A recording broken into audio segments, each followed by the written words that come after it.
Yo, football nuts. Big D is back on a Tuesday with another episode of the Big D podcast. Before I bring in Alex, please subscribe, like, and share the Spunky Spectrum Sports YouTube page where you can see my um, video with David Mulder from yesterday. Also, check out the Big D podcast, Spotify, and Apple. So, joining us, the biggest Haley Steinfeld fan in North America.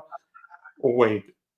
Maybe that's not Haley Steinfeld, or maybe it's Tyreek Hill. It's Alex. So Alex, sorry about your Dolphins on Thanksgiving, but at least your quarterbacks in one piece. It's true. That is a good point. Yeah, it was definitely a disappointing game on Thanksgiving, but it's all right. We move on to bigger and better things. Been quite the weekend of NFL football, to say the least. NFL and fantasy.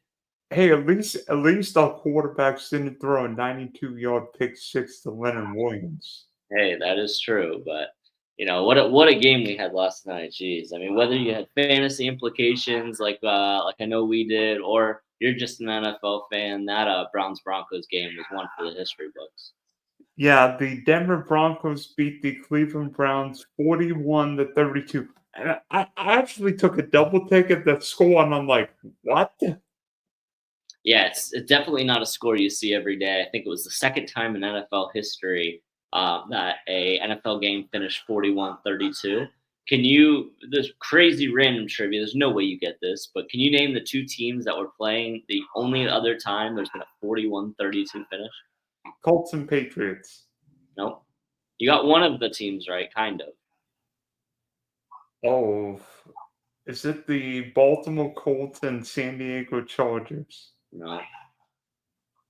Give you a Oh, hint. It was over 50 years ago. oh gosh. Who are the quarterbacks? I couldn't tell you. I can tell you one of the teams that was playing. It was their second season in the NFL. Would it be the Boston Patriots? Yes, that's one of the teams. Who they have been playing against? The other team is the team who it was their second year in the NFL. How far back? 1967. Against the Miami Dolphins? Yeah, the Boston Patriots lost to the Miami Dolphins 32-41. It was the only ever time in NFL history that an NFL game finished with that score. The only reason why is because I follow Scoregami on Twitter, and they keep track of every time there's been a score ending in a football game that's never happened before, and that was only the second time that score was ever finished. Just a random piece of NFL trivia for you. Well, the reason why we paid attention to the Browns Bronco game is because one of us was playing for a Guillotine championship last night. Yeah, it was quite a eventful end to our guillotine season. Both Dylan and I had fantastic years. Both of us finishing in the top three of the league. Unfortunately for Dylan, fortunately for me, I was able to make it through to the final and take the crown. By the way, you won by 32 hundredths of a point last week. I did. I won by .32 last week. That was the second week of the guillotine season that I had advanced by less than a point. And hey, you got to take it how you can take it. It got me to the final, and after the Josh and Ladder double touchdown that Josh Allen scored on Sunday Night Football against the 49ers, I was actually at Wicked at the movie theater when that play happened, and or well, at least when the game had started. And I was keeping track. I had my phone's brightness all the way down. I was keeping track of the game, keeping track of the points, and yeah, that double touchdown by Josh Allen plus the rushing touchdown he had to cap off the game made me really nervous. I ended up going into Monday Night Football down 10.4 points, a little less than that, 10.3 something, and I'm sorry, 13.3 points, 4 points, and only with Denver's defense still to play. Dylan's showing up. My opponent's lineup right there. He had Jaden Daniels on the bench, who had a pretty big day, but Josh Allen obviously, helped him out significantly. I was nervous about the Derrick Henry Alvin Kamara combo there. Alvin Kamara started brilliantly against the Rams. I think he had 50 rushing yards halfway through the first quarter, and that was making me nervous. Jamar Chase scored a late touchdown, which I didn't like to see. Nico Collins, who I almost picked as my last waiver wire pick. I had $2. He didn't have any. I went with Joe Mixon instead of Nico Collins, and it ended up paying off. He finished the week with 132.42. And then going into Monday Night Football, I only had the Denver defense and was praying for a couple Jameis Winston pick sixes. And what do you know? Threw the first one early in the game. It gave me some hope, but I was starting to get nervous because the Browns kept scoring. I kept losing the bonuses for points allowed, but the couple sacks came down to the wire. I knew I needed pretty much a defensive touchdown to settle up and win the championship. And what do you know? Into the fourth quarter, Jameis Winston throws a pick. Guy falls onto the ground as he picks it up. I'm like, get up, start running, get up, go, go, go. And he wasn't touched. I watched that replay. I had my face 3 inches from the TV on the replay to see if he touched him when he went down. Because just to pick one and have done it for me, I needed the pick six. And sure enough, he didn't get touched. He jumped up, ran right into the end zone, and I was cheering him on every step of the way. And then we were actually DMing each other on Facebook. And then I'm like, and then what? And then I'm trying to remember what you said to me. Well, I had enough of a points differential to where if Cleveland scored again, it wouldn't have mattered. I would have won by 1 point, but it wouldn't have cost me the victory. You were at like 137 after James's second pick six. Yeah. So I would have lost 3 points if they scored 3 or more points, but I was winning by 4 at the time, I think. So I was in the clear. There was nothing that was going to take it from me, but I know you had a bit of a sweat in your own matchup where I don't think you could have allowed Cleveland to score a single extra point, or else the bonus would have cost you the week. And I know that pass interference must have made you really nervous in the end zone. Cleveland got the ball at the 1 yard line, and what do you know? Jameis throws another pick to not only put the icing or the cherry on top for me, but also lock up the win for you. Not that it matters, because my win might mean piddly poop if I don't make the playoffs this weekend. I might not even make the playoffs because I'm 6-7 in that league. Yeah, I mean that league is crazy. I don't know if you saw the group chat earlier today. That is a 12-man league. 11 teams theoretically have a chance of the 12 to make the playoffs. Does that include me? Yes. I think I haven't really looked at the points score. Someone in our league is actually going to be typing up a breakdown on who needs what to make the playoffs. But all I know is it's a 6-man playoff spot, and the 6th position has like a 5-way tie for at 6 and 7. So the last playoff spot currently is sitting at a 6 and 7 record, and the 11th place team out of 12 is sitting at a 6 and 7 record. It's just unbelievable. It's one of the most competitive fantasy leagues I've ever been in.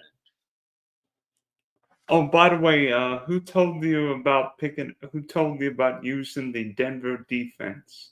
Yeah, Dylan gave me a heads up earlier in the week. I had been rolling with the Minnesota defense almost the entire season. They've been the number 1 fantasy defense points wise, and I was heavily leaning towards just leaving the Minnesota defense in for the final week. I knew that they had a relatively tough opponent. Who did Minnesota play this week? It was Arizona. Yes. They had the Cardinals. I knew Kyler Murray could probably do some damage, and I saw Denver sitting there, and I really wanted to stay loyal to my defense. I'd been riding with them for so long, but it did make the most sense to play Denver's defense. I think that the number two defense in fantasy football this year, and going up against Jameis, who I know loves to throw an interception. I had to take your advice and ended up swapping out Minnesota for Denver, and it made the difference. If I would have started Minnesota's, I think I looked it up. They only scored like 5 or 7 points this week, so I would have definitely lost that matchup if I had kept Minnesota's defense in. So I definitely, it was something I was considering, but you definitely gave me the push to make the change, and it ended up working out in my favor. I screwed myself by starting George Kittle in that snow game. I had at one point leading up to the week, I had Jonnu Smith on my team who went off for 20. That would have locked up the game by the championship by Sunday. Ended up dropping him on Thursday, picking up Brock Bowers, and then just for whatever reason, when that Raiders game started, I never switched Brock Bowers and George Kittle. So I almost screwed myself by having two tight ends score 20 plus points and having my starting tight end finish with one, but it ended up working out. Yeah, and then and when Josh Allen got the double touchdown, you said some words that will not be repeated here. No, they will not be repeated on this podcast, but I was definitely upset. I couldn't believe it. I thought for sure that, there was a glitch or, they were going to take away one of his touchdowns. And then I saw the Yahoo Fantasy Football official Twitter account tweet that the scoring was correct and he was going to get 2 touchdowns on the same play. And I thought at that moment, I was looking at Denver's defensive points throughout the season, and they would have needed either their best or second best effort of the season in order for me to stay alive. Lucky for me, they did. And you're $250 richer because of it. Yep. Took home a nice little prize pool. And, more importantly, the bragging rights. I'm a 2-time champion of this Guillotine League now. So, I can add an extra star to my crest, and, I can hold a little bit of extra bragging rights around the league for being the 2-time. Hey, I mean, I won the first 2 years of the Senator Baseball League back in the day. Yeah.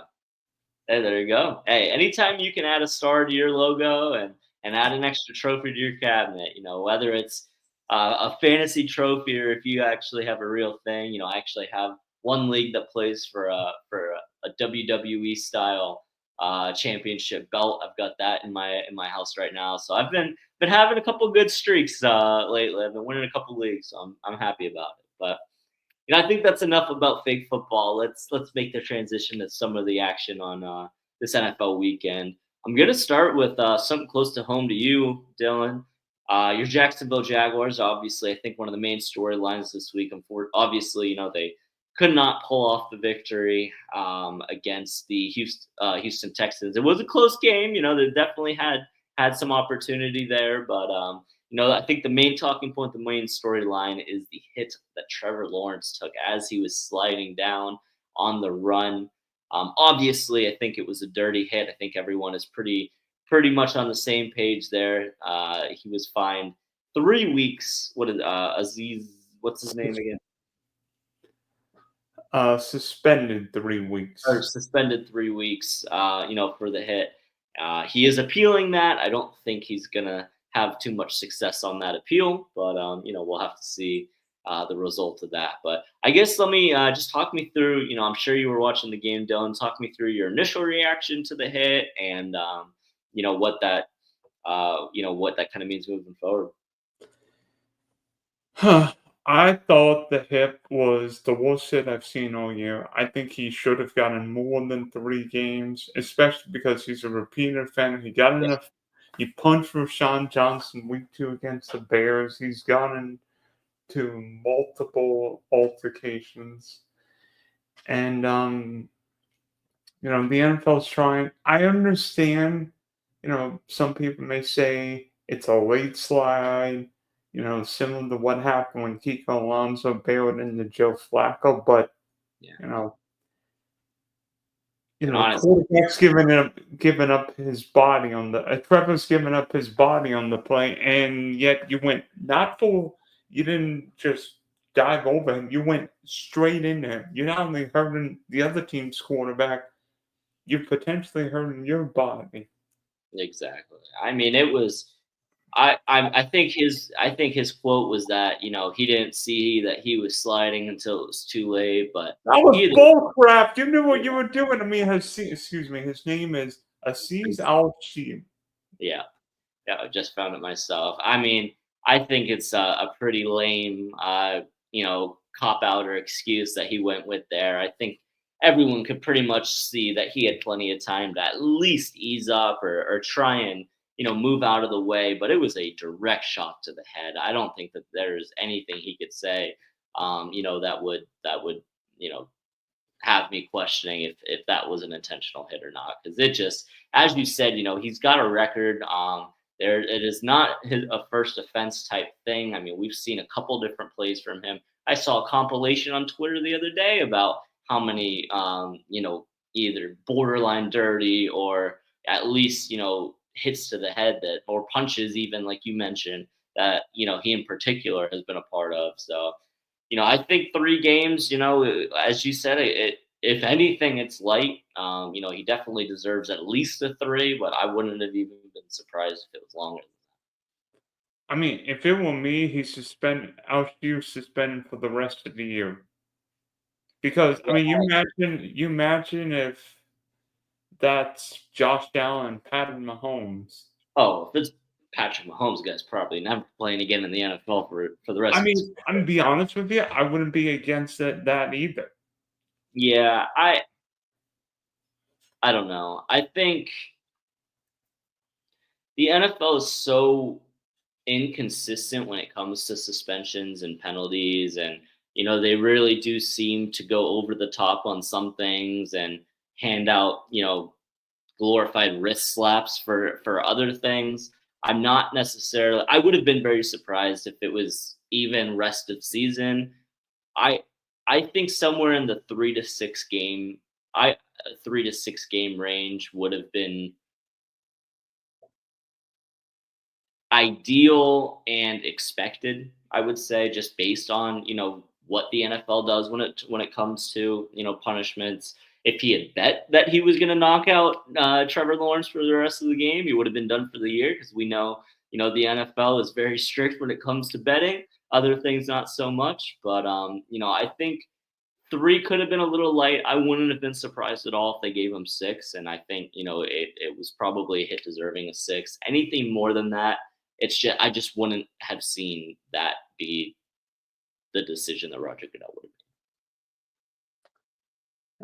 The only problem is now Trevor's probably done for the year. But with who the Jags have the next 5 weeks, I mean, we might end up playing games for the number one pick. Not necessarily for quarterback, but we have Tennessee twice, the Raiders, Jet, and Indianapolis. So we might be trying for the number one pick, be. Yeah, but not for quarterback. right. Obviously, you don't want Trevor to get hurt. You don't want anything bad happening to him. But in the grand scheme of things, I think losing football games is in the Jacksonville Jaguars' best interest at this point. And so I think starting Mac Jones is a better recipe to losing games than starting Trevor Lawrence. Obviously, you don't want it to be in these circumstances, but if you look at the big picture in the future, I think locking up as many notches in that loss column is probably going to be for the best for the Jaguars at this point. You're not coming back from 2-10. You're not making a playoff run. At the end of the day, winning 3 of the next 5, is that really helping you and finishing maybe with a 7, 8, 9, 10 draft pick as opposed to, a top 1, potentially 2 or 3. In my opinion, at this point in the season, when you're sitting at 2-10, you want to be locking up the best draft pick possible. But obviously, you don't want anything bad to happen to Trevor, and you wish these weren't the circumstances, but you got to look at the big picture at the end of the day. So I guess moving forward, I think we've pretty much wrapped up everything there is to talk about. When it comes to the Jaguars and Trevor Lawrence, we kind of want to just move into some rapid fire questions. I'm gonna hit Dylan with a couple different things. It could be about anything across the NFL, and we'll see what he comes up with. But I guess my first question for you, Dylan, is obviously the New York Jets just took another loss to the Seattle Seahawks to fall to 3-9 on the season. The New York Jets are a shell of any of the expectations that anyone had for them this season. And obviously, the arrow is pointing directly at Aaron Rodgers. Is Aaron Rodgers going to be a Jet next year? That's question number one. No. Nope. All right. Any explanation? You would just move on. I know it's rapid fire. Aaron Rodgers is barely a top 20 quarterback at that, and Aaron Rodgers and the Jets are going to divorce faster than Britney Spears and Jason Alexander. Yeah. All right, moving on. Or Kim Kardashian and Chris Humphries. There you go. Moving forward, we're going to switch from a 3-9 team to a 9-3 team. The Pittsburgh Steelers, are they the real deal? The Pittsburgh Steelers are the real deal, and it's with Russell Wilson on the center. I mean, I can't believe it, but Russell Wilson's like leading the NFL in yards per attempt this year. Yeah. And, I mean, George Pickens looks like George Pickens, if he's got his head on straight. I don't know what it is with Steelers wide receivers, but George Pickens can make big plays. And what Mike Tomlin's done, what is it? Pittsburgh's at 21 consecutive seasons at 500 or better. I mean, Mike Tomlin's Hall of Fame coach, and the Steelers right now have a game and a half lead on the Ravens. I mean, is Pittsburgh in the Super Bowl bubble? Who knows? But yeah, there you go. Moving forward with the rapid fire. We'll go back. Started with a disappointing team. Let's go back to a disappointing team. San Francisco 49ers. What does their offseason look like this year? I think the Niners have to clean house a little like the Rams did after winning the Super Bowl. I think the 49ers need draft picks. Why they took Ricky Pearsall befuddles me, but I think the 49ers need to get younger. They need to get cheaper, especially on the offensive and defensive lines. I mean, Trent Williams right now may have played his last down in the NFL. Who knows? I mean, he's dealing with the tragedy off the field. Thoughts and prayers with him and his family. But San Francisco needs help on both sides of the ball. I mean, if Nick Bosa is not playing, that defensive line is a shell of itself. And frankly, I don't think if I'm San Francisco, I'm not giving Brock Purdy the big extension everybody says he should get. Yeah, there you go. All right, moving forward, rapid fire. I'm going to rattle off a couple games that this team has recently played, and it's going to lead into my next question. 19-17 against the Raiders, 30-27 victory against the Panthers, 30-21 loss against the Bills, 16-14 victory over the Broncos, overtime 30-24 against the Bucks, and 27-20 against the Raiders. Those were the most recent games from the Kansas City Chiefs, not the scores that you would expect out of an 11-1 football team. Do you have any concern with the Kansas City Chiefs moving and heading towards playoff season? Zero concern. Not field goal game against the Panthers. No. Zero concern. There you go. All right, rapid You know fire. what? You know why I have zero concern? Because of the guy throwing the passes and the guy calling the plays. Simple. I mean, I actually think Kansas City's offense, playmaking was better than last year, but the tackles are awful. Yeah, exactly. I mean, Kansas City's defense is not the same without L'Jarius Sneed, but you know what? They're figuring it out. Yeah, fully agree with you. I think the Chiefs are saving. I think we're seeing about 75-80% of what the Kansas City Chiefs have right now. Yeah, something tells me if the Chiefs end up playing the Bills for the AFC Championship game, we'll see Travis Kelce get like 15 balls again. Yeah, and not from his mistress. All right, rapid fire. We're moving forward again. The current AFC playoff wild card situation is showing the Baltimore Ravens in the 6th spot, the Denver Broncos at the 7th spot. When the regular season is finished, is that what the wild card will look like?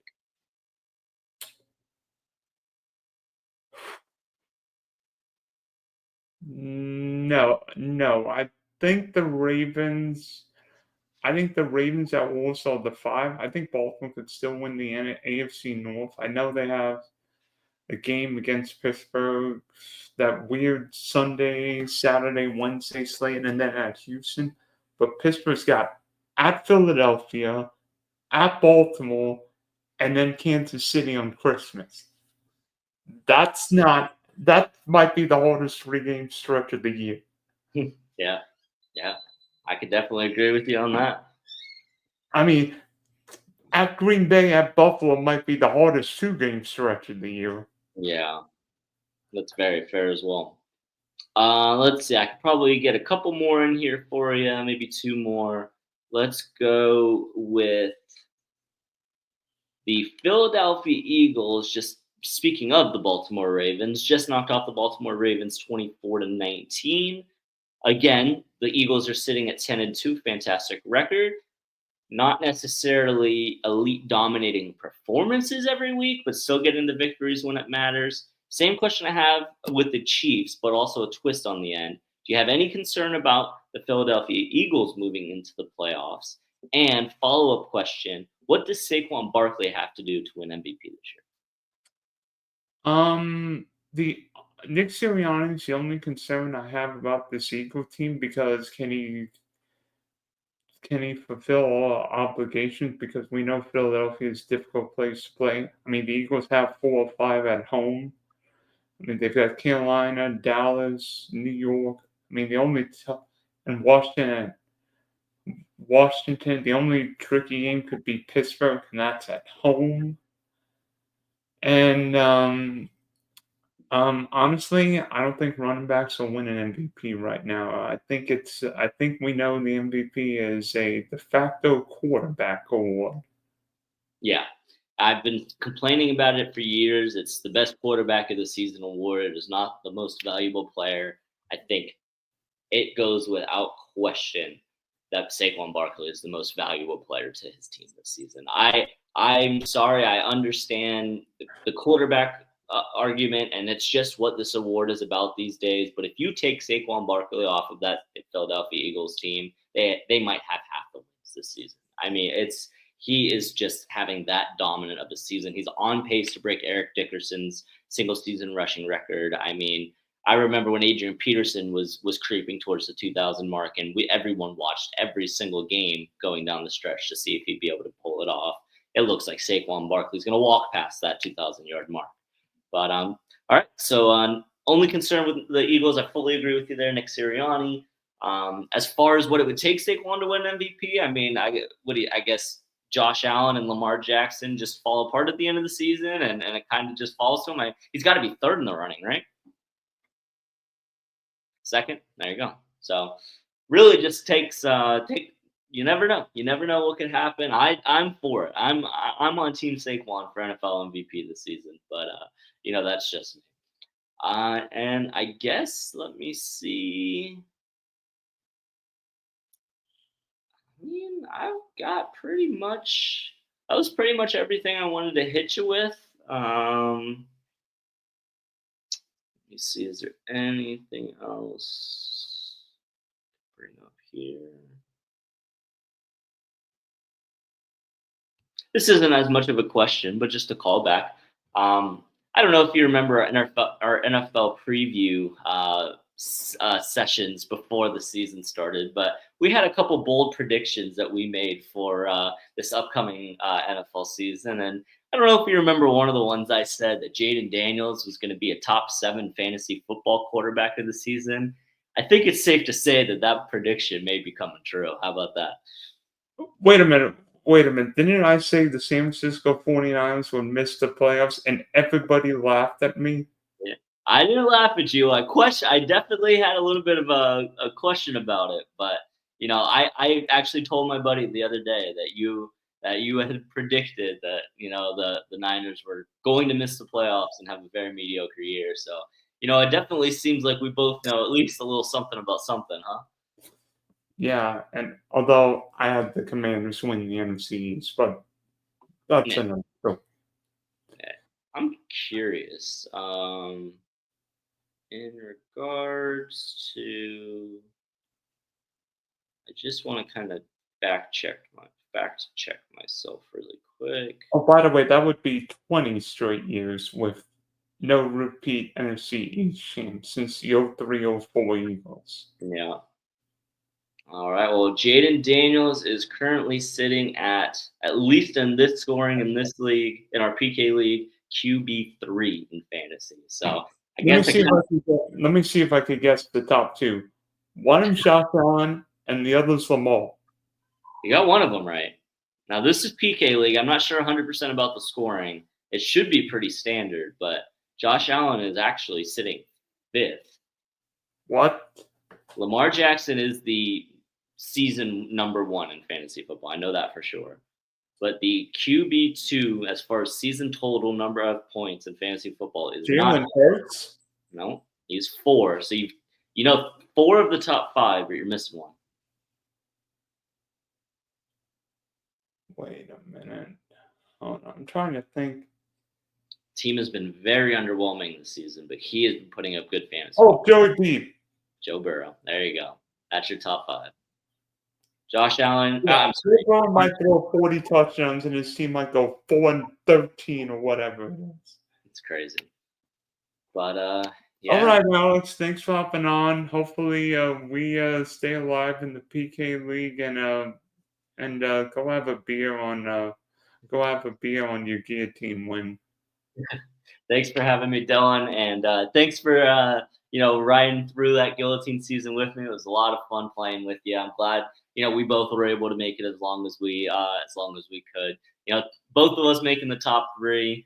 It was definitely a good feat for us, and it was a really fun season. We've got some more fantasy football going with that PK league, so it'll be interesting to see how that goes down the stretch. But fins up as always, and I'll see you next time.